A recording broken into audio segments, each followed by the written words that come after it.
বউ কথা মতো মায়ের সাথে কথা বলা বন্ধ করে দেয়। হয়তো কুমিল্লা এরকম নাও থাকতে পারে, বউ তো নালিশ করছে, মায়ের সাথে কথা কয়, আবার বলে এ বুড়িটা মরে না কেন? নাউযুবিল্লাহ, নাউযুবিল্লাহ। বুড়িটারে মরার কথা বলতেছো তুমি? তোমার ছোট্টবেলায় যখন তোমার টাইফয়েড হয়েছিল, অসুখ করেছিল, গরিব বাবা, বাড়িতে ল্যাপ নাই, খাতা নাই, তোষক নাই, সেই জায়গায় মা তার কাপড় বিছায় দিয়া বুকের উপরে নিজের শরীরের উষ্ণতা দিয়া বাঁচায় রাখার চেষ্টা করেছে, নিজে না খেয়ে খাওয়াইছে, অসুখ সারে না। মা ওই মুমূর্ষ বাচ্চার সেরানে তার মাথার কাছে বসে তাহাজ্জুদের নামাজ পড়ে কোরআন শরীফ তেলাওয়াত করে, চোখ দিয়া পানি পড়ে আর বলতে থাকে, রব্বুল আলামিন আমার জীবনটারে দিয়া আমার কলিজার টুকরা সন্তানটারে বাঁচাইয়া দাও।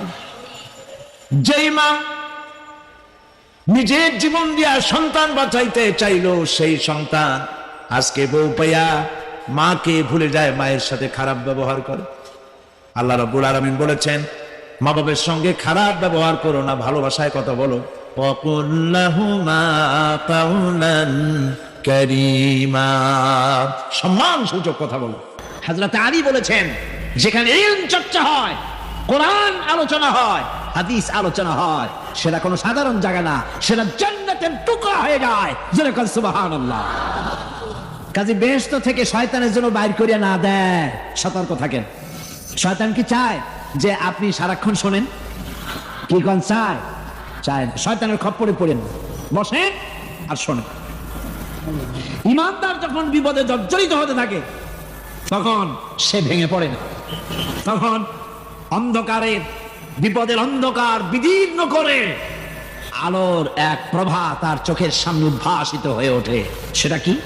সেটা হলো আল্লাহ রাব্বুল আলামিনের বাণী, ফাইন্না মাআল উসরি ইউসরান, ইন্না মাআল উসরি ইউসরা।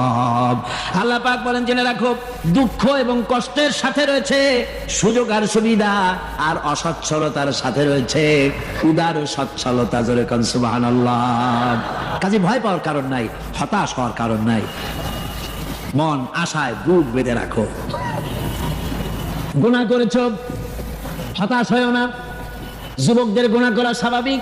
ইউনিভার্সিটির ছাত্র, কলেজের ছাত্র, প্রফেসর, শিক্ষক, অফিসার ঘুষ খেয়েছেন, জিনা করা হয়েছে, মদ খাওয়া হয়েছে, মিথ্যা কথা বলা হয়েছে, যাই কিছু করেন না কেন, ভয় পাওয়ার কারণ নাই, নিরাশ হওয়ার কোনো দরকার নাই। আল্লাহ পাক ডেকে বলেছেন, قل يا عبادي الذين صرفوا على أنفسهم لا تقنطوا من رحمة الله। আরে আমার আল্লাহর মতো এত ভালো আর কেউ আছে? এত দরদ আর কারো আছে? আমার আল্লাহ বলেন, ও নবী আপনি শুনায় দেন,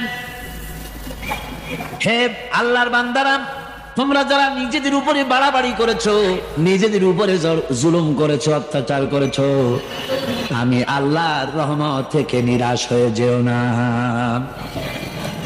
মানুষ যদি অপরাধ করে, বাপের সাথে অপরাধ করেছে, মায়ের সাথে অপরাধ করেছে, মা বাবা সন্তানের চাইতে এত বড় কল্যাণকামী তো আর কেউ নাই, কিন্তু মা বাবা কোনোদিন বলে না, আয় আমার ছেলে তোরে মাফ করে দেই, এরকম বলে নাকি? মন চায় ছেলে যদি মাপ চাইতো, খুশি হয়ে মাফ করে দিতাম, কিন্তু কেন যে আসে না, ডাকে না যে আয় মাফ করে দেই। মা বাপ আপনাকে এত ভালোবাসে, সেই মা বাপও আপনাকে বলে না যে আয় মাফ করে দেই।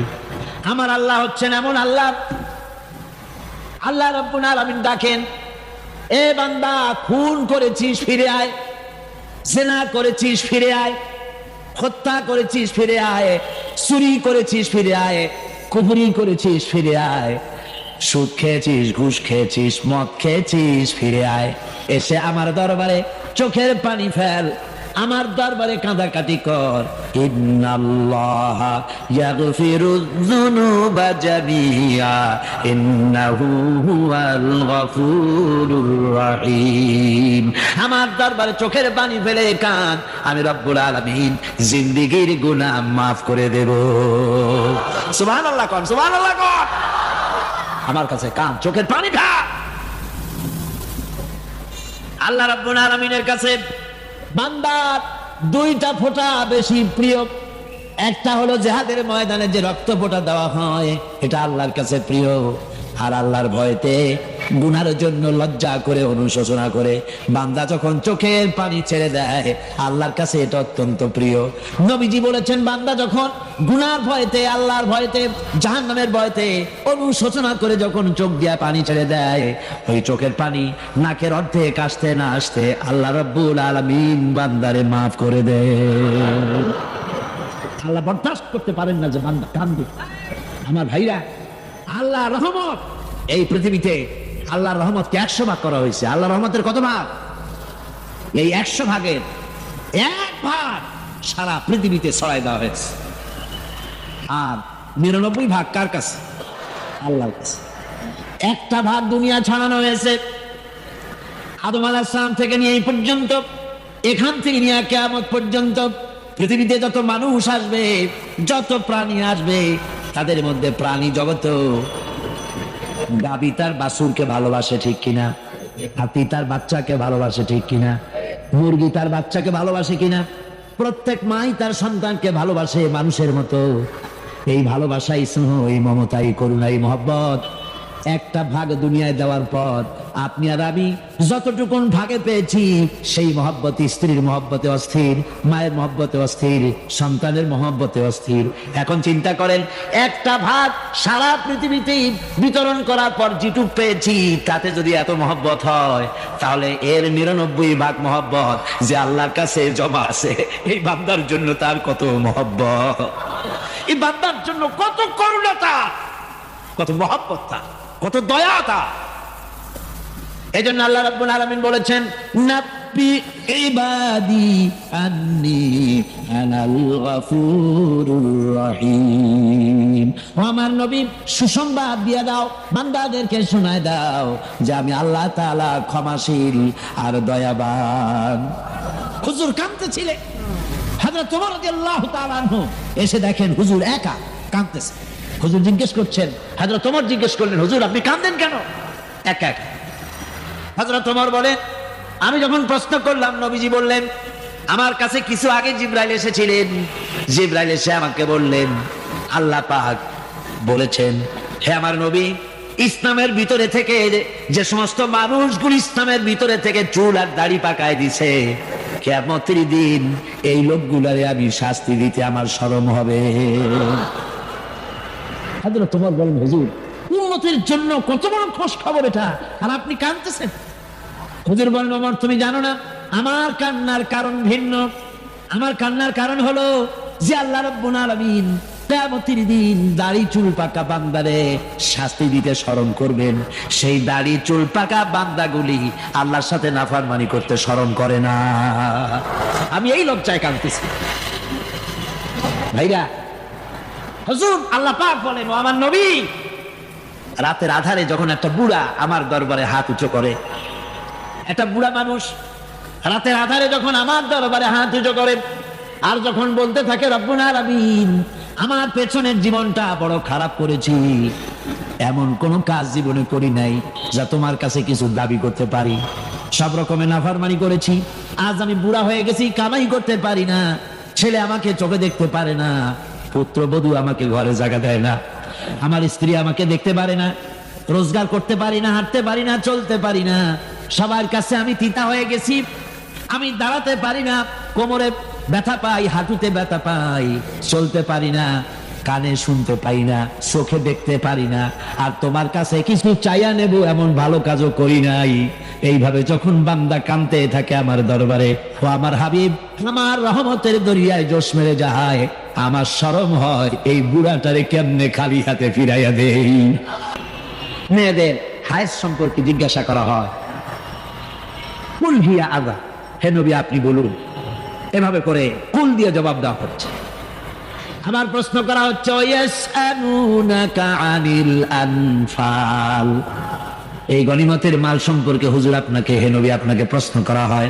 আল্লাহ কুল দিয়া জবাব দিলেন, আল্লাহ বলেন আপনি বলেন।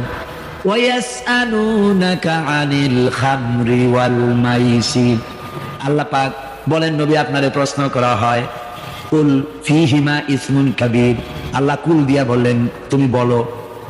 আবার বলা হলো ওয়াসআলুনাকা আনিল আহিল্লা কুল হিয়া মাওয়াকিতু লিন্নাস, নবী আপনাকে প্রশ্ন করা হয় চাঁদের ক্রমবর্ধমান এবং ক্রমহ্রাস, এই যে বাড়ে আর কমে, পূর্ণিমা হয় অমাবস্যা হয়, কেন হয় আপনি বলুন। কুল, আপনি বলেন এটা আমি অক্ত এবং সময়, বছর আর দিন গণনা করার জন্য পৃথিবীবাসীদের জন্য বিনা পয়সায় একটা ক্যালেন্ডার বানাইয়া আকাশে ঝুলাই রেখেছি। এভাবে যত জায়গায় এসেছে আপনাকে প্রশ্ন করা হয়, তত জায়গায় আল্লাহ জবাব দিয়েছেন কুল, আপনি বলেন। গোটা কোরআন শরীফের ভিতরে এই একটি মাত্র জায়গা যেখানে বলা হয়েছে আপনাকে প্রশ্ন করা হয়, আল্লাহ এখানে বলতে পারতেন কুল, আপনি বলেন, আল্লাহ তোমাদের নিকটবর্তী, এভাবে জবাব হয় নাই। এটা কায়দাটা হলো এই, আল্লাহ বলতেছেন ওয়াইজা সালাকা ইবাদি, আমার নবী প্রশ্ন তো আমার বান্দারা আমার ব্যাপারে করেছে, এবার আপনার জবাবের কোনো দরকার নাই, প্রশ্ন আমার ব্যাপারে, আমি নিজে জবাব দিয়ে দেই। ফাইন্নী কারীব, ও বান্দা আমার ব্যাপারে প্রশ্ন করেছিস, জবাব আমি দেই, আমি তোর সবচাইতে বেশি নিকটে। সুবহানাল্লাহ, কত নিকটে? ওয়ানাহনু আকরাবু ইলাইহি মিন হাবলিল ওয়ারিদ, তোর যে রব এই শাহরগের চাইতেও আমি তোর বেশি কাছে। সুবহানাল্লাহ, আমার ডাক, আমার ডাক কলিজা দিয়া ডাক, অন্তর দিয়ে ডাক। মনের থেকে মানুষ যদি ডাকে, মুখের ডাক আর মনের ডাক এক জিনিস নয়। দিল সে জুবাত নিকলতি হ্যায়, আসর রাখতি হ্যায়, पर नहीं मगर ताकते परवाज रखती है। দিল থেকে যে কথা বেরোয় তা প্রভাব বিস্তার করে, ডানা নাই কিন্তু ওড়ার ক্ষমতা রাখে। মনের কথাই ভিন্ন, মন থেকে, দিল থেকে, কলিজা থেকে, অন্তরের গভীর কন্দর থেকে মুহাব্বতের সাথে কেউ যদি একবার বলে আল্লাহ, বলেন আল্লাহ, আল্লাহ, আল্লাহ, আল্লাহ রাব্বুল আলামিন বলেন অন্তরের অন্তঃস্থল থেকে একটি বার যদি বান্দা বলেন আল্লাহ, আল্লাহ বলেন 70 বার সাড়া দিয়া জিজ্ঞেস করি বান্দা কি চাও, আমি তোমার কাছে আছি। সুবহানাল্লাহ, আমি তোর একদম কাছে, কি চাস বল, বল আমার কাছে।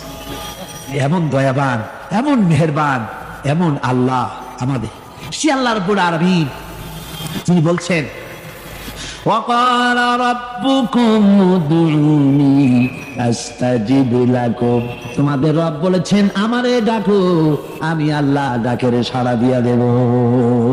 সুবহানাল্লাহ, কারে ডাকতে হবে, কারে ডাকতে হবে?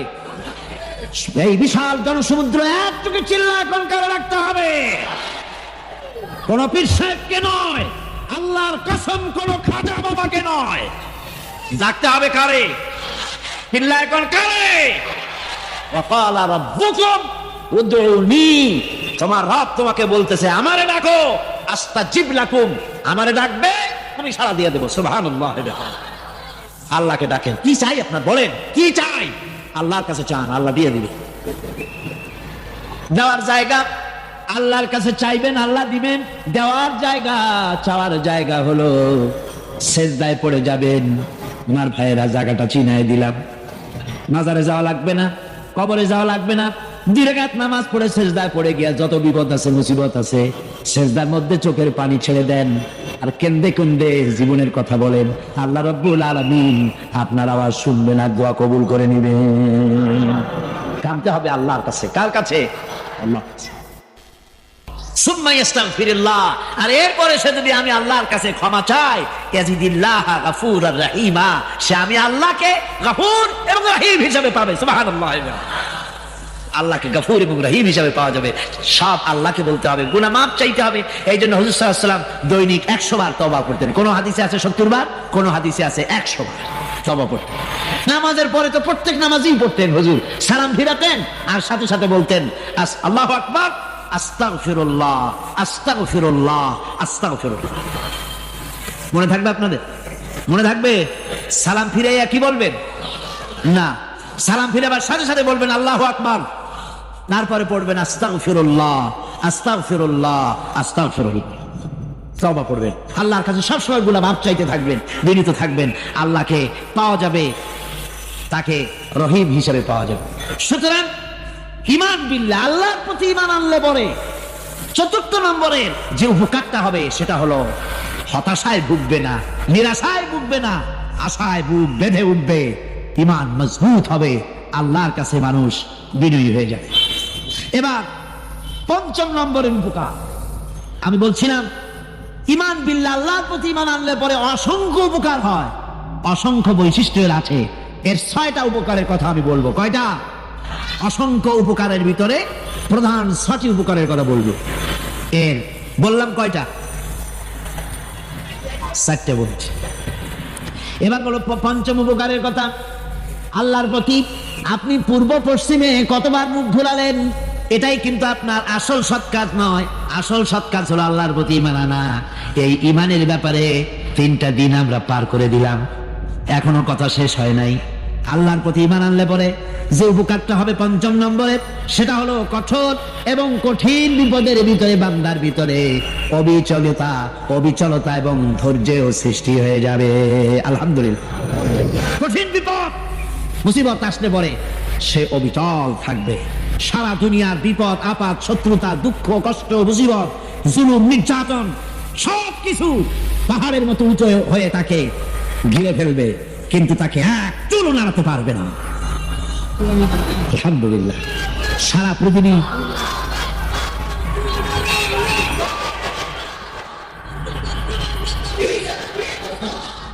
পৃথিবী একদিকে আর সে একা একদিকে থাকবে। বিরোধিতা তো হবেই, বিপদ তো আসবেই।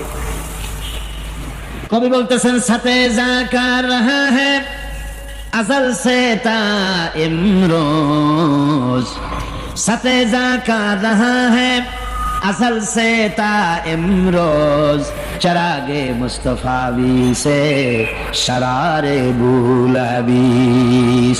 সে আবহমান কাল থেকে শুরু করে মুস্তাফা সাল্লাল্লাহু আলাইহি ওয়াসাল্লামের দীপ শিখার সাথে আবু জাহেল, আবু লাহাবের অগ্নিস্ফুলিঙ্গের টক্কর লেগেই আছে। রাসূলুল্লাহ আল্লাহর দেওয়া এই বিধান, এই দ্বীনের বাতিটা টিম টিম করে চলেছে। আর গোরকি টর্নেডো হাজার হাজার মাইল বেগে, হেরিকেন এসেছে, গোরকি এসেছে, টর্নেডো এসেছে, টাইফুন এসেছে, কিন্তু এই আলো নিবাইতে পারে নাই। সুবহানাল্লাহ। এই আলো নিবাতে পারে নাই। এই শত্রুতা চিরকালে নিবাতে পারবে না। কারণ হচ্ছে আল্লাহ রাব্বুল আলামিন বলেছেন, ইউরি অপরাধীদেরকে। নবীদের সাথে বিরোধিতা করেছে কারা? পাপিষ্ঠরা, অপরাধীরা। আজও খুঁজে দেখেন, আজও ইসলামী আন্দোলনের বিরোধিতা যারা করে সবগুলি কি পাপিষ্ঠ? সত্য কি রাখ? ইসলামী আন্দোলনের বিরোধিতা যারা করে হিসাব করে চোখ দিয়ে তাকায় দেখেন, খুঁজে দেখেন তাদের নামগুলি। মদখোর, জিনাকার, বদমাশ, চোর, হাইজাকার, বেনামাজি, লুটেরা, মিথ্যাবাদী, সবচাইতে সমাজের নিকৃষ্ট লোকগুলি ইসলামের বিরুদ্ধে।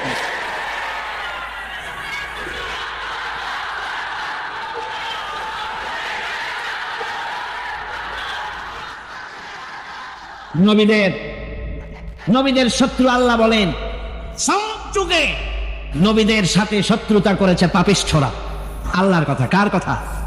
সকল যুগে নবীদের সাথে শত্রুতা করেছে পাপিষ্ঠরা, নিকৃষ্ট ধরনের অপরাধীরা। সুতরাং নবী রাসূলদের অবস্থা যখন এই, তখন দ্বীনের দাওয়াত যারাই দেবে তাদের কিসমত এরকম হবেই। এই বাধার মোকাবেলা তাদেরও করতে হবে। এই যে বাধাটা আসে, এই যে মারে, অপরাধ কি এই যে তারা চোর বা ডাকাত যাদের মারা হয়? আল্লাহ রাব্বুল আলামিন বলেন অপরাধ হলো ওয়ামা নাকামু মিনহুম ইল্লা আইয়ুমিনু বিল্লাহিল আজিজিল হামিদ। অপরাধ হচ্ছে ইমানদার লোকদের উপরে নির্যাতন চালিয়েছে, অন্য কোনো কারণে নয়, কারণ একটাই, তারা আল্লাহর জমিনে আল্লাহর দ্বীন প্রতিষ্ঠা করতে চেয়েছে, আর কোনো অপরাধ না। জমিন আল্লাহর, জমিন কার? এই বিশাল জনসমুদ্র গর্জে উঠুন একযোগে বলুন জমিন কার? আইন চলবে কার? এখানেই সংঘর্ষ বেঁধেছে আবহমান কাল ধরে। মানুষ অত্যাচারিত হয়েছে, সাহাবায়ে কেরাম অত্যাচারিত হয়েছেন। বুখারী শরীফের হাদিসে এসেছে রাসূল করিম সাল্লাল্লাহু আলাইহি ওয়াসাল্লামের কাছে হযরতে খাব্বাব গিয়ে উপস্থিত হয়েছিলেন। হযরতে খাব্বাব বলেন, হাদিসটা এভাবে লেখা হয়েছে বুখারীতে, ওয়ান খাব্বাব বিন আল-আরিদ রাদিয়াল্লাহু তাআলা আনহু قال شكونا إلى رسول الله صلى الله عليه وسلم وهو متوسد بردة له في ظل الكعبة। রাসূলুল্লাহর কাছে গেলাম, কাবা শরীফের কাছে গিয়ে দেখি নবীজি একটা চাদর গায়ে দিয়ে তিনি আরাম ফরমাচ্ছিলেন কাবা শরীফের ছায়ায়। সেখানে গিয়ে বললাম, আলা তাস্তানসিরু লানা আলা তাদউ লানা ইয়া রাসূলুল্লাহ, হে আল্লাহর রাসূল, আপনি কি আমাদের জন্য আল্লাহর কাছে দোয়া চাইবেন না? আপনি কি আল্লাহর কাছে আমাদের জন্য সাহায্য চাইবেন না? আমাদের লোকগুলিকে, মুসলমানগুলিকে মারতে মারতে তো শেষ করে ফেলে দিল। তারা আমাদের সুমাইয়াকে মারলো, আমাদের খাব্বাবকে উটের সাথে পায়ের দড়ি লাগায় টানলো, আমাদের খোবায়েবকে তারা আগুনের উপরে চিৎ করে শোয়ায় রাখলো, না খায় রাখতেছে, মারতেছে, কষ্টে তো শেষ হয়ে গেলাম। হুজুর, আপনি কি আমাদের জন্য দোয়া করবেন না? হাদিস শরীফে এসেছে নবীজি উঠে বসলেন সোজা হয়ে। নবীজি বলেন, ও আমার সাহাবী, ও খাব্বাব, শোনো, তোমাদের আগে এই পৃথিবীতে যারা দ্বীনের দাওয়াত দিতে এসেছিলেন তাদেরকে সমকালীন রাষ্ট্রশক্তি, সমাজ শক্তি তাদেরকে ধরত। ফায়ুখাজুর রাজুল, তাদেরকে তারা ধরতো। ফায়ুফারু লাহু ফিল আরদ, আর তার জন্য জমিনের ভিতরে কবর বানাইতো। ওই কবর ফায়ুজালু ফিহা, ওই কবরের ভিতরে তাকে কোমর পর্যন্ত গেড়ে দিত। সুম্মা ইউতা বিল মানশার, এরপরে করাত আনতো। ফায়ুদাউ আলা রাসিহি, এরপরে ওই করাত তার মাথার উপরে রাখতো। ফায়ুজালু নিসফাইন, এরপরে করাত দিয়া চিরে জীবিত মানুষটারে দ্বিখণ্ডিত করে ফেলে দিত। মা ইয়াসুদ্দুহু যালিকা আন দীনিহি। ও আমার খাব্বাব, এত কষ্ট দেওয়ার পরেও সেই যুগের কোন মুসলমানকে, দ্বীনের দায়ীদেরকে আল্লাহর দ্বীন থেকে এক চুলো তারা সরাই দিতে পারে নাই, এক চুলো সরাতে পারে নাই। ওয়াল্লাহি, ও খাব্বাব, আমি আমার আল্লাহর নামে কসম করে বলছি, লা ইউতাম্মান্নাল্লাহু হাযাল আমরা হাত্তা ইয়াসিরা আর-রাকিবু মিন সানা ইলা হাযাল মাউত। আমি কসম করে বলি, আল্লাহ রাব্বুল আলামিনের এই সানা থেকে হাজারামাত পর্যন্ত লোকেরা যাতায়াত করবে, সুন্দরী রমণীরা গমন করবে, সদাগরেরা যাতায়াত করবে, টাকা নিয়ে পয়সা নিয়ে যাতায়াত করবে। তাদের মনের মধ্যে লুটের ভয়, টাকার ভয়, চুরির ভয়, ডাকাতির ভয়, জেনার ভয়, হত্যার ভয়, ধর্ষণের ভয়, কোনো ভয় থাকবে না। লা ইয়াখাফু ইল্লাল্লাহ, আল্লাহ ছাড়া কোনো ভয় থাকবে না। এমন একটা সমাজ, এমন একটা সময় আসবে, ওয়ালাকিন্নাকুম তাস্তাজিলুন, অথচ খুব তাড়াহুড়ো তোমরা করতেছো। তাড়াহুড়ো করো না, সময় আসবে ইনশাআল্লাহ। আর সে সময় আসছিল মদিনায়, আসে নাই? আসে না? সুতরাং চট্টগ্রামের এই বিশাল জনসমুদ্রকে বলতে চাই, নির্যাতন, স্বৈরাচার, জুলুম, অত্যাচার, হত্যাকাণ্ড যা কিছু ঘটতেছে, ধৈর্য ধরুন, আন্দোলনে শরীক হন, জান বাজি রাখুন। এ বাংলাদেশেও আগামী যে পার্লামেন্ট হবে, আগামী জাতীয় নির্বাচনে যে পার্লামেন্ট তৈরি হবে, ইনশাআল্লাহ সেই পার্লামেন্ট হবে কোরআনের পার্লামেন্ট, ইনশাআল্লাহ।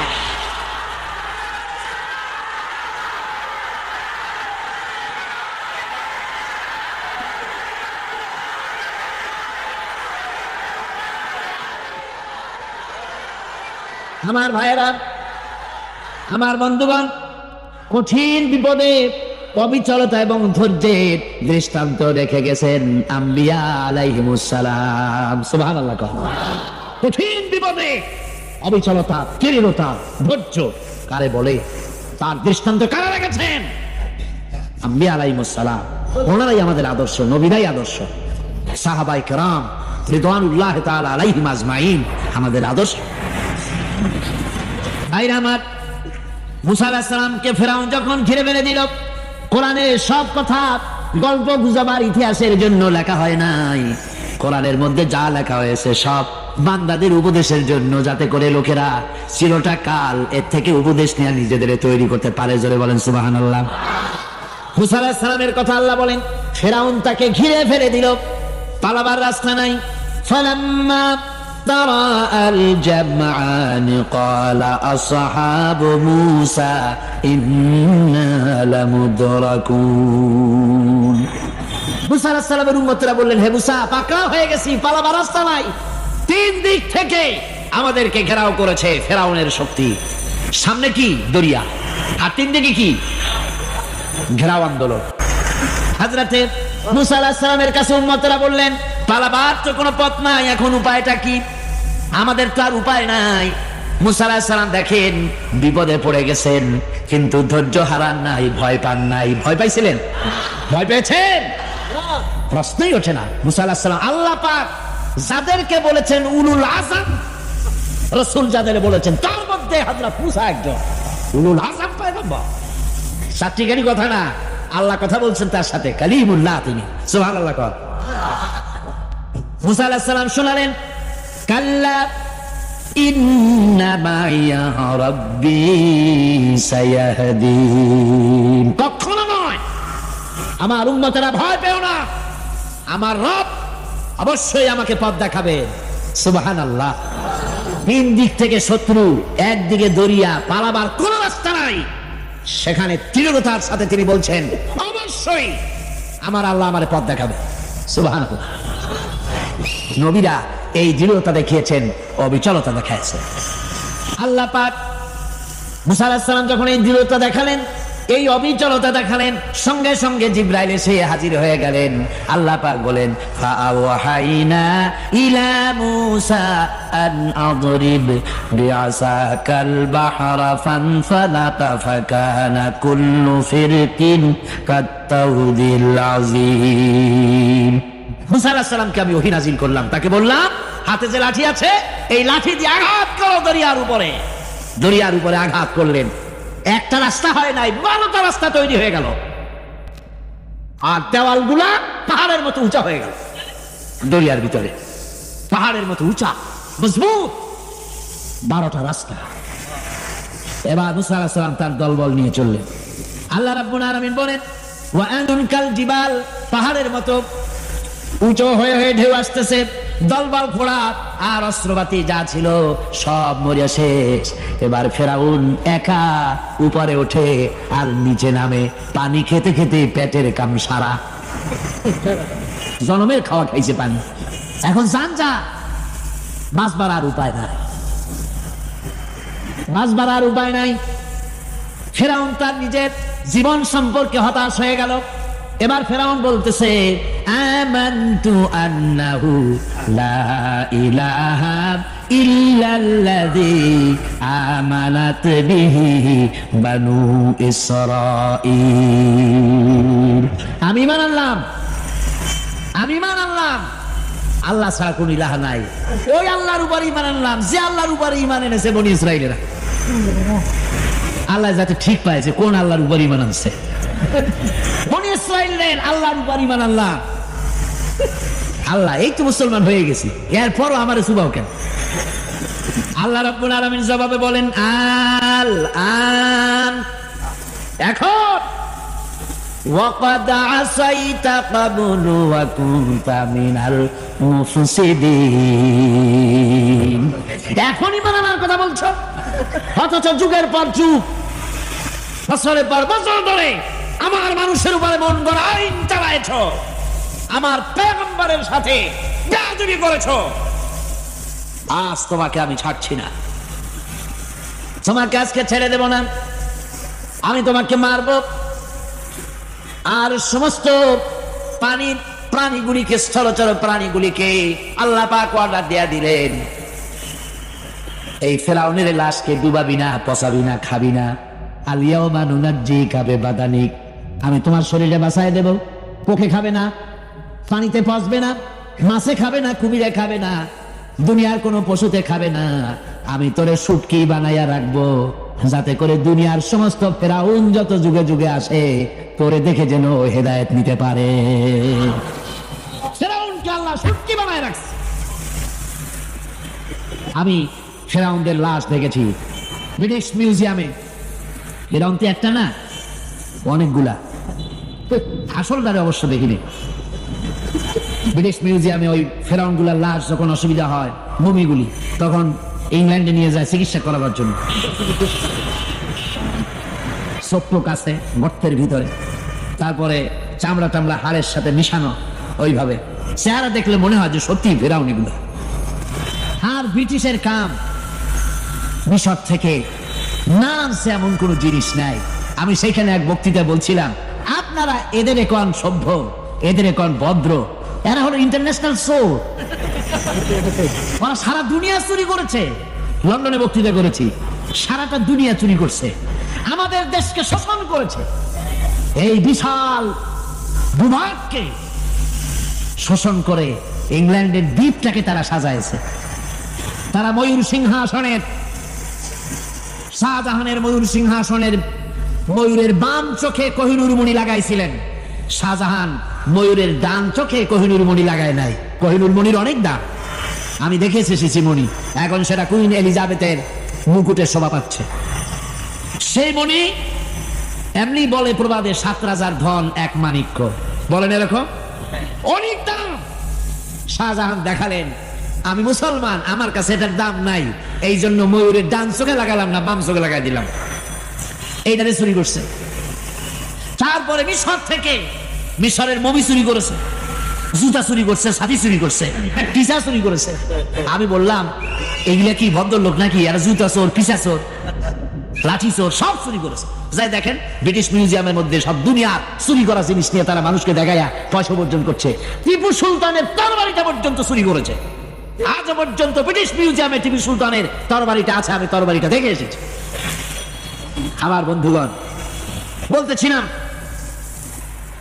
যে পৃথিবীতে আল্লাহ রাব্বুল আলামিন নবীরা তাদের চরিত্র দিয়ে বিপদের মোকাবেলা করে, দুনিয়ার সামনে কঠিন বিপদের মোকাবেলা করে অবিচলতা, দৃঢ়তা দেখায় গেছেন যে কেমন করে এই পৃথিবীতে বিপদের সামনে মোকাবেলা করতে হয়। ধৈর্য ধরতে হবে। বিপদ আসবে পাহাড় সমান হয়ে, আপনাকে ধৈর্য ধারণ করতে হবে সেভাবে বুক বেঁধে। যেহেতু এটা যদি বিশ্বাস হয় যে আমার কিসমতে যা আছে তার থেকে বেশি কিছু হবে না, তাহলেই আপনার ধৈর্য আসবে, ভয় পাবেন না। কথা ঠিক কিনা কন? এবারে হযরত হুদ আলাইহিস সালাম সম্পর্কে আল্লাহ রাব্বুল আলামিন বলেন, হযরতে হুদকে যখন ষড়যন্ত্র হলো কাফির বেঈমানেরা তাকে মেরে ফেলার জন্য যখন সরকারি ষড়যন্ত্রে লিপ্ত হয়ে গেল, হযরতে হুদ সমাজের এই চ্যালেঞ্জের মোকাবেলা করলেন। হযরত হুদ বলেন, ফাকিদুনি জামিআন সুম্মা লা তুনজিরুন ইন্নী তাওয়াক্কালতু আলাল্লাহি রাব্বি ওয়া রাব্বুকুম। তোমরা তোমাদের ষড়যন্ত্র আমার বিরুদ্ধে যত পারো আমার বিরুদ্ধে ষড়যন্ত্র চালাও, এতটুকু আমার অবকাশ দিও না। আমি এমন আল্লাহর উপরে ভরসা করেছি যার হাতের ভিতরে তোমাদেরও জান আর আমারও জান। যা পারো তাই করো। সরকার সমস্ত শক্তি একত্রিত হয়ে আমার মোকাবেলা করো। একদিকে হুদ আলাইহিস সালাম, আর একদিকে গোটা জাতি। হযরত হুদ ভয় পায় নাই। সুবহানাল্লাহ। ঈমান বিল্লাহ মানুষের কলিজাকে এভাবে শক্ত করে দেয়। কোন আলহামদুলিল্লাহ।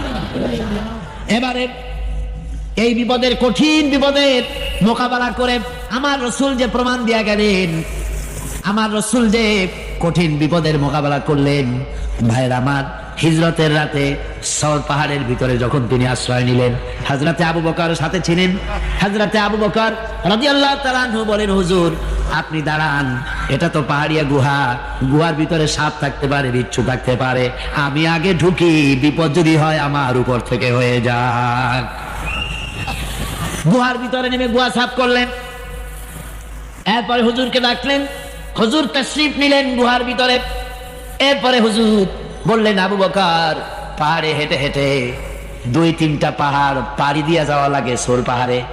মদিনার সোজা রাস্তা হুজুর ধরেন নাই, এর চিহ্ন দেখে দেখে গর্তের কাছে। হযরত আবু বকর ভয়তে কেঁদে ফেললেন, আরে আর তো উপায় নাই, এবার তো ধরা পড়ে গেছি। এবার নবীজিকে মেরে ফেলে দেবে। নবীর মহব্বতে, নিজের মহব্বতে নয়, নবীর মহব্বতে কাঁদতেছিলেন। হুজুর বলেন, হুজুরের ঘুম ভেঙে গেল। বলো আবু বকর কাঁদো কেন? ছেলের কথা, মেয়ের কথা, বিবির কথা, বাড়ির কথা মনে পড়লো নাকি? হযরত আবু বকর বলেন, ইয়া রাসূলুল্লাহ, আল্লাহর কসম করে বলি, যেদিন ঈমান এনেছি এই কলিজার ভিতরে মা বাপ, স্ত্রী, পুত্র, পরিজন, এমনকি আমার নিজের জীবনের চাইতে আপনারে বেশি ভালোবাসি। কাঁদো কেন? কাঁদো কেন? হযরত আবু বকর বলেন, হুজুর ধরা পড়ে গেছে, কাফেররা এসে গেছে, বস্তের কাছে তাকালি আমাদের দেখতে পাবে। আমরা তো মাইনরিটি, ওরা তো মেজরিটি, আমরা তো ধরি মারি ফেলাই, আপনাকে মেরে ফেলে দেবে, এই জন্য কাঁদি। আল্লাহ রাব্বুল আলামিন, হুজুর তখন কি দৃঢ়তা, কি অবিচলতা, কি ধৈর্যের পাহাড় সম মনোবৃত্তি তখন দেখালেন। আল্লাহ কোরআন শরীফে চিরকাল যাতে মানুষেরা হেদায়েত নিতে পারে, সেজন্য হুজুরের কথা উঠায় দিলেন কোরআনে। আল্লাহ পাক বলেন, ইযহুমা ফিল গার إذ يقول لصاحبه لا تحزن إن الله معنا। ও বন্ধু, ভয় পেও না, আল্লাহ আমাদের সাথে আছেন। সুবহানাল্লাহ গো, আল্লাহ আমাদের সাথে আছেন। আমরা মাইনরিটি নই, আমরাই মেজরিটি। আল্লাহ আছে আমার সাথে, ভয় পাওয়ার কোনো কারণ। সুবহানাল্লাহ। আল্লাহ পাক বলেন, ফাআনজালাল্লাহু সাকিনাতাহু আলাইহি ওয়া আইয়াদাহু বিজুনুদিন লাম তারাওহা। আমি এর অন্তরের ভিতরে আমি শান্তি নাজিল করে দিলাম, প্রশান্তি দিয়া দিলাম, আর আমি সাহায্য করলাম। আর এমন সব শহীদ পরোয়া করি না, শহীদ হওয়ার পরোয়া করি না, মেরে ফেলে দেবে, উড়ায় দেবে, হত্যা করবে, পরোয়া করি না। পরোয়া করি কেবলমাত্র কাকে? জোরে বলেন কারে? এইরকম মুসলমান হাজার হাজার লাখ লাখ দরকার নাই, 313 জন যথেষ্ট। কয়জন যথেষ্ট? 313 জন যথেষ্ট। বদরে যারা জান দিয়ে, মাল দিয়ে দিনকে প্রতিষ্ঠিত করেছিলেন, এরকম 313 জনই যথেষ্ট ছিল আল্লাহর দিনকে কায়েম করার জন্য।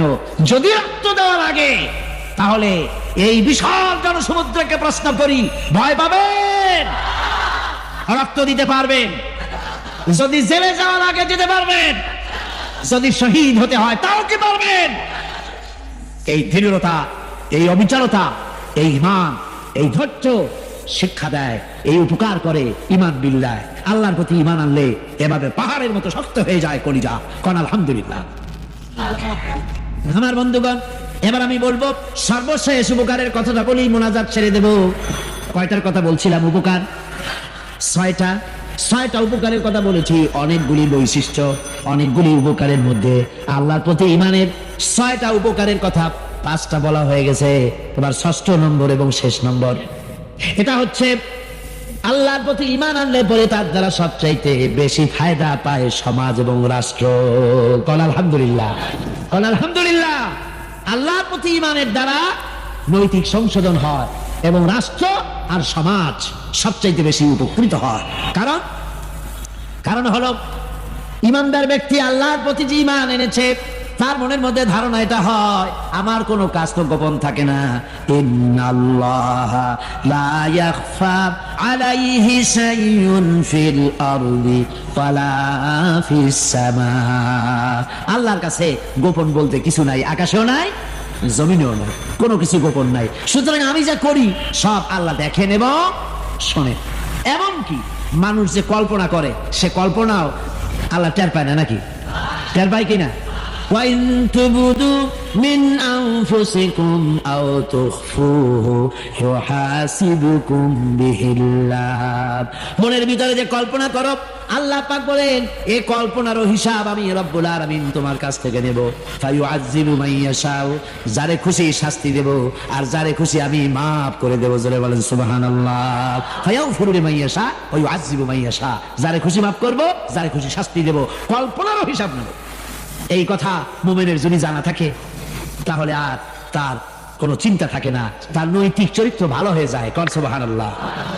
মোনাজাতের কথা শুনে গতকাল বলছিলাম যে মোনাজাতের কথা শুনে যারা হাঁটে, আমি বুঝি না, আমার বুঝে আসে না যে এটা কেমন ধরনের নৈতিকতা। আপনি আপনার বিবেককে কি বুঝান? এই বিশাল জনসমুদ্র নিয়ে আল্লাহর কাছে হাত তুলবো, দোয়া করব, মুনাজাত করব। এই লোভ সম্বরণ করেন কি করে? আশ্চর্য কথা, আশ্চর্য কথা।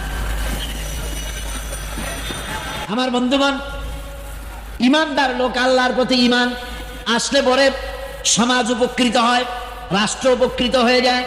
যেহেতু বান্দা জানে আমি দায়িত্বহীন কোনো কথা বলতে পারবো না, দায়িত্বহীন কোনো কাজ করতে পারবো না। আল্লাহ পাক বলেছেন, মা ইয়ালফিযু মিন কাউলিন ইল্লা লাদাইহি রাকীবুন আতীদ। বান্দা এমন কোনো কথা বলে না যে কথা আমার ফেরেশতারা রেকর্ড করে না রাখে। ইয়ারদা মিনাল কাউলি ওয়া কানা আল্লাহু বিমা ইয়ামালুনা মুহীতা। আল্লাহ পাক বলেন, আমি তো আমার বান্দার নিকটে তখনও থাকি যখন সে গোপনে গোপনে রাতের বেলায় আমার মর্জির খেলাফ পরামর্শ করে। আমার মর্জির খেলাফ পরামর্শ করতেছে রাত্রে, আমি তো তখনও কাছে থাকি, ওটা আমি শুনি। ইমাম যদি আসে তাহলে এই সব কাজ থেকে সে বিরত থাকে। সে যদি কম হয় সেখানেও আল্লাহ, বেশিও যদি হয় সেখানেও আল্লাহ। এমন কোন জায়গা আছে নাকি চিটাগংয়ে যেখানে আপনি একটা আকাম করবেন আর আল্লাহ টের পাবে না? কোন আছে নাকি? আচ্ছা, চট্টগ্রামে না থাকুক, বাংলাদেশের কোন জায়গা আছে নাকি? পার্বত্য চট্টগ্রামে যত পাহাড় আছে, উঁচু নিচে জায়গা আছে, ওই জায়গায় বোধহয় আছে নাকি? সারা পৃথিবীতে আছে কোথাও আল্লাহকে ফাঁকি দেওয়ার জায়গা? কোথাও? সব স্পষ্ট। আল্লাহ কি ঘুমায় নাকি? ঘুমায়? তার কাছে দিনও যায়, রাতও যায়, সমানে তিনি দেখতে পান, শুনতে পান, সবকিছু দেখতে পান, সবকিছু শুনতে পান। তাকে ফাঁকি দেওয়ার কোনো উপায়। এই জন্য ৬ষ্ঠ নম্বরের উপকার যেটা হয় সেটা হলো সমাজ উপকৃত হয় ওই মানুষ দিয়ে যার মধ্যে ঈমান আছে। হযরত ওমর রাদিয়াল্লাহু তাআলা আনহু রাতের আধারে শেষ রাত্রে ঘুরতেছিলেন, দেখেন এক বাড়িতে কথা হচ্ছে, কথাবার্তার আওয়াজ পাওয়া যায়। মনে করলেন কোনো অসুখ বিসুখ নাকি। ঘরে গিয়ে কান পাচ্ছেন দেওয়ালের সাথে, শুনতে পাচ্ছেন ভিতরে বুড়ি মা তার মেয়েকে বলছে, এই মেয়ে ওঠ, উঠের দুধ দোয়াই নিয়ে আসছি, এর মধ্যে পানি মিশা, তারপর সকালে বাজারে নিয়ে যা। মেয়ে বলছে, মা এই কামটা আমি পারবো না। কেন পারবি না? হযরত ওমর ফরমান জারি করেছেন, দুধে পানি মিশাতে নিষেধ করেছে, কাজে এই কাজটা আমি পারবো না। আরে বেটি, আমিরুল মুমিনিন দেখ এখন কোথায় যায়, ঘুমায় আছে, সে কি দেখতেছে নাকি যে পানি মিশাই নাকি মিশাই? মেয়ে বলতেছে, মা আমিরুল মুমিনিনকে ফাঁকি দেওয়া যেতে পারে, তার পুলিশ বাহিনীকে ফাঁকি দেওয়া যেতে পারে, কিন্তু আল্লাহ রাব্বুল আলামিনের চোখকে ফাঁকি দেওয়া যাবে না। হযরত ওমর এই কথা শুনে বাড়ি চলে গেলেন আর নিজের ছেলেকে ডেকে বললেন, ছেলে আমার, অমুক জায়গায় একটা বাড়ি আছে, সেখানে একটা যুবতী মেয়ে আছে, ওই মেয়েটার বিয়ে হয়েছে কিনা শোনো, যদি বিবাহ না হয়ে থাকে তুমি তোমার নিজের বিয়ের প্রস্তাব দাও। আমিরুল মুমিনিন এই মেয়েটা সুন্দরী কেমন, স্বাস্থ্য কেমন কিছুই দেখলেন না, দেখলেন তাকওয়া। কি দেখলেন? আল্লাহর ভয়। আল্লাহর ভয় যখন একটা জাতির মধ্যে আসে, পুলিশ লাগে না, পুলিশের কাজ কমে যায়। পুলিশ তো পাহারা দিতে দিতে অস্থির হয়ে যায়, সারা রাত দিন সমানে কষ্ট করতে হয় তাদের। অধ্যাপক মুহিজুর রহমান সাহেব কালকে যে কথাটা বলছিলেন, আসামি পুলিশেরা কত কষ্ট করে জানবাজি করে আসামি ধরে, আর টেলিফোন আসে, হ্যালো কে, চিটাগংয়ের এসপি নাকি? বলে হ্যাঁ। কারে ধরছো? ধরছি তো বল্টু মিয়ারে। ছাড়ো মিয়া, বল্টু আমার দলের লোকটা, তুমি ঠিক পাও নাই, তোমার নাক টাইট দিয়ে দেব। বল্টুরিও ছাড়ো আর তার বন্ধুকে ছাড়ো, ঠিক কিনা? আমার ভাইয়েরা, সুতরাং ঈমান যদি এসে যায় জাতির মধ্যে, পুলিশের দরকার হবে না, পুলিশ দরকার হবে কিন্তু তাদের ডিউটি কমে যাবে, আসামিরা আর অন্যায় কাজ কম করবে। রাসূলুল্লাহ যখন প্রেসিডেন্ট হয়েছিলেন, একজন মহিলা জেনা করেছিল, লোকটা বলল, হুজুর আমি গর্ভবতী হয়েছি। হুজুর বললেন, তুমি অপরাধ করেছো, তোমার গর্ভস্থিত সন্তান তো কোনো অপরাধ করে নাই, সুতরাং শাস্তি এখন দেওয়া যাবে না, ডেলিভারি হোক তারপরে শাস্তি দেব। মেয়ে লোকটা চলে গেলেন, আল্লাহর নবী তার নামে কোনো কেস ফাইল করেন নাই, গোয়েন্দা বিভাগের পুলিশ লাগান নাই। ডেলিভারির পর এই মেয়ে লোক আবার এসে হাজির, পুলিশ দিয়ে আনা লাগে নাই, আবার এসে হাজির, হুজুর আমি সেই হতভাগিনী, বলছিলেন ডেলিভারির পর বিচার করবেন, এই যে বাচ্চা হয়েছে, এ বাচ্চার দায়িত্ব কাউকে দেন, আর আমারে তাড়াতাড়ি শাস্তি দেন, আমি যদি মরে যাই আমি জাহান্নামে চলতে পারবো না। হুজুর বললেন, অপরাধ তুমি করেছো, এই বাচ্চার অধিকার আছে তোমার বুকের দুধ খাবে, আমি সেই অধিকার বাচ্চাকে নষ্ট করতে পারি না, বাচ্চা দুধ ছাড়ুক, তারপরে এসো। 2 বছর যেতে না যেতে ওই মেয়ে লোকটি বাচ্চারে কোলে করে নিয়ে এসেছে। পুলিশ লাগে নাই, গোয়েন্দা বিভাগের কাউকে পাঠানো লাগে নাই। মেয়ে লোকটি বাচ্চা কোলে করে নিয়ে এসে, হাজির হুজুর, আমারে চিনছেন নাকি? আমি তো সেই হতভাগিনী, জেনা করছিলাম, বিচার চাইছিলাম, ডেলিভারি পরে হবে বলছিলেন, দুধ ছেড়ে দিলে পরে হবে বলেছিলেন। আমার ছেলে এখন দুধ ছেড়ে দিয়েছে, আমি তারে রুটি খাওয়া শিখাইছি, দুধ ছাড়া এখন সে বাঁচবে। আমি তার হাতে রুটি দিয়ে আনছি, দেখেন ও রুটি খেতে পারে, আর দেরি করবেন না, আমার বিচার করে দেয়। রাসূলুল্লাহ ছেলেটার দায়িত্ব কাউকে দিয়ে দিলেন, আর বললেন এই মহিলাটিকে নিয়ে যাও, বুক পর্যন্ত মাটির মধ্যে গেড়ে দিয়ে তারপরে রজম করো। মেয়ে লোকটিকে বুক পর্যন্ত গেড়ে দেওয়া হলো, চতুর্দিক থেকে পাথর মারা হচ্ছিল। পাথরে দেখে শরীরে রক্ত ছিটে এক সাহাবীর গায়ে লাগলো। সাহাবী তারে গালি দিয়েছিলেন, হুজুর শুনে বললেন, সাহাবী গালি দিও না, এই মেয়ে লোকের তওবা আল্লাহর কাছে এত কবুল হয়ে গেছে, যদি এই তওবাকে ভাগ করে দেওয়া হয় গোটা মদিনাবাসীর নাজাতের জন্য তা যথেষ্ট হয়ে যাবে।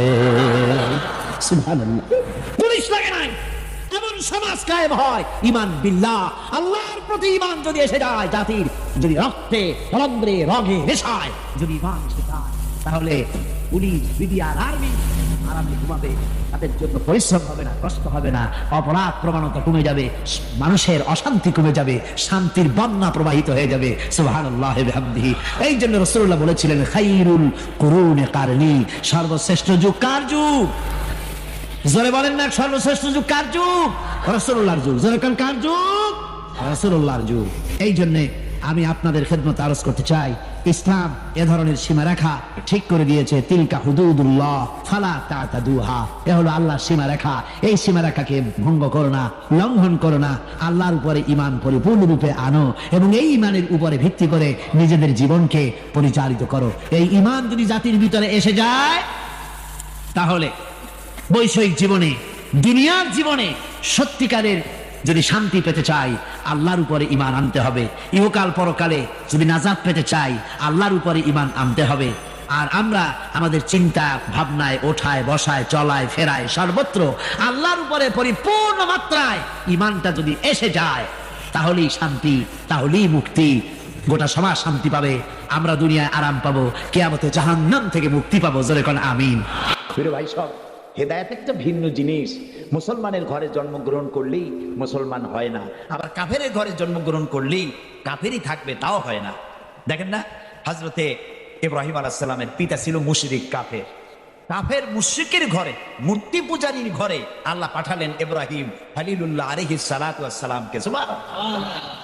আবার নূহ আলাইহিস সালাম আল্লাহর পয়গম্বর, তার ছেলে হয়ে গেল কাফের, ঠিক না? এই জন্য হেদায়েত এটি আল্লাহর দান। হেদায়েতটা কার দান? এই জন্য আল্লাহ রাব্বুল আলামিন কোরআনে কারীমের মধ্যে আমাদেরকে শিখিয়ে দিয়েছেন, প্রতি রাকাতে আমরা যেন আল্লাহর কাছে হেদায়েত কামনা করি। ইহদিনাস সিরাতাল মুস্তাকিম পড়েন, ইহদিনাস সিরাতাল মুস্তাকিম সিরাতাল্লাযীনা আন'আমতা আলাইহিম গায়রিল মাগদুবি আলাইহিম ওয়ালাদ-দাল্লিন। আমিন। হায় আল্লাহ, তুমি আমাদেরকে হেদায়েত দাও, হেদায়েতের রাস্তা দেখাও, ওই পথ যে পথ নবিয়্যিন, সিদ্দিকীন, শুহাদা, সালেহীন তাদের পথ আমাদের দেখাও। আর যারা অভিশপ্ত, যারা বিপদগ্রস্ত, পথগ্রস্ত, সে পথে আমি চলতে চাই না, নবীদের পথ আমাদেরকে দেখাও। হেদায়েত পাওয়া যত কঠিন, হেদায়েত উপরে টিকে থাকা ততোধিক কঠিন। সেই জন্য আল্লাহ তাআলা হেদায়েত প্রাপ্তদের জন্য একটা দোয়া শিখিয়ে দিয়েছেন, এই দোয়াটা করো যাতে তোমরা হেদায়েতের উপরে টিকে থাকতে পারো। দোয়াটা কি?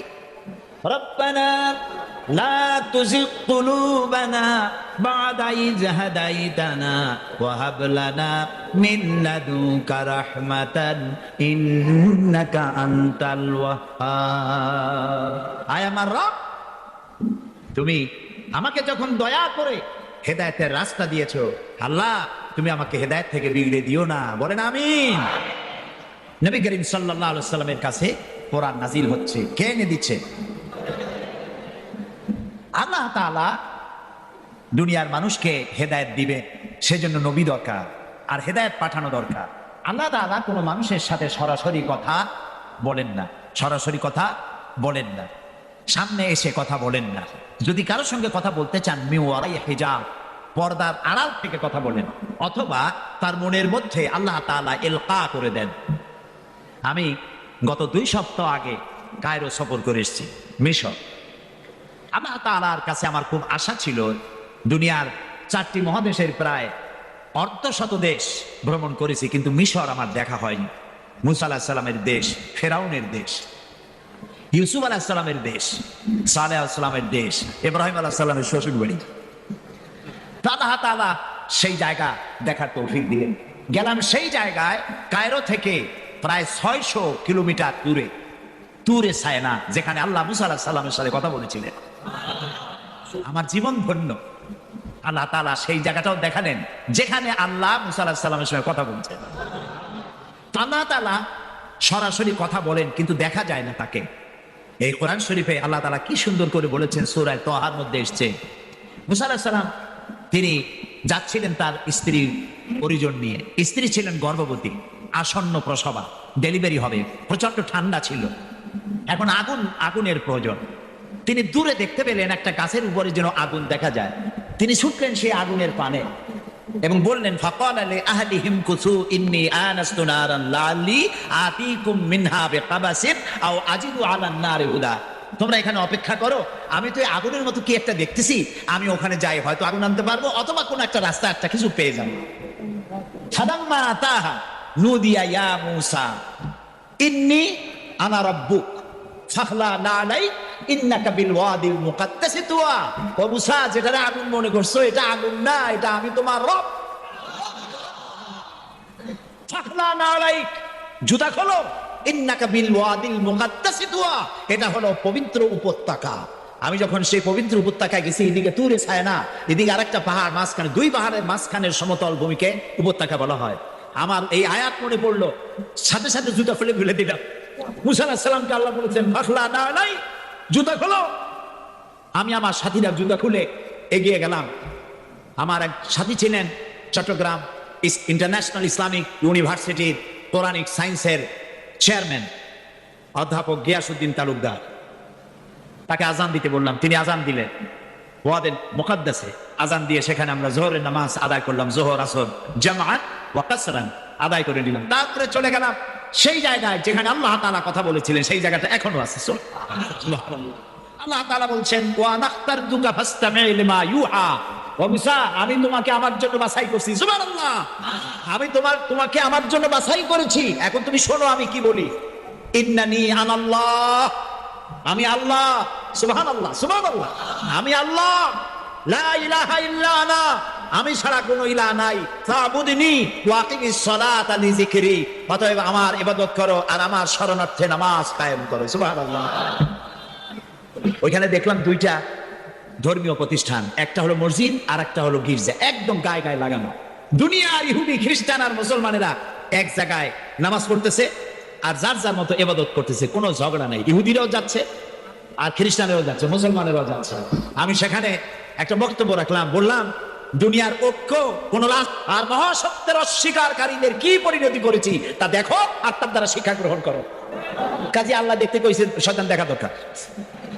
ভিতরে ঢুকে দেখলাম গ্লাসের বক্স, সেখানে মিস্টার ফেরাউন সিটে শুয়ে আছে। হায় আল্লাহ, আল্লাহ সুরকি বানাই থুইছে, কাপড় দিয়ে জড়ানো, পা 2টা বাইর করা, হাত 2টা বাইর করা, ভাতটা এত বড় লম্বা, এরকম চিকুন, কল্লাটা আছে, একটা দাঁত আছে মুখে, হাতে পায়ে কিছু নখও আছে, মাথায় কিছু চুলও আছে। হাজার হাজার বছর আগের লাশ।